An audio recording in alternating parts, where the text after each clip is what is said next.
Hello guys, আমরা এখন চলে এসেছি বাঁশের কঞ্চিতে। এখানে আমরা খেতে চলে এসেছি সরিষা কাচারি খিচুড়ি। দেখি এখানে খিচুড়ির কোয়ালিটিগুলো কীরকম। এখানে সবগুলো খিচুড়ির প্রাইস দেওয়া আছে, একজন এক একটা টেস্ট করতে পারে।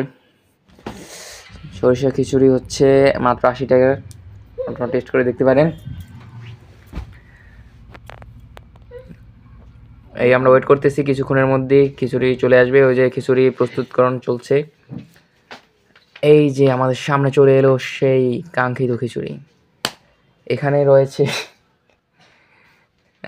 দুটি মাংস অ্যান্ড আচার। মাংসের টেস্ট কিন্তু অনেকটাই বেস্ট, মাংসের টেস্টটা অনেক সুন্দর, আচারও অনেক সুন্দর। এই হচ্ছে সেই মাংসের পিসগুলো বড় বড়ই আছে, এই আরেক পিস মাংস। যাই হোক, এখন খাওয়া স্টার্ট করি। খেতে খেতে এখন খাওয়া শেষ করে বেরিয়ে গেলাম।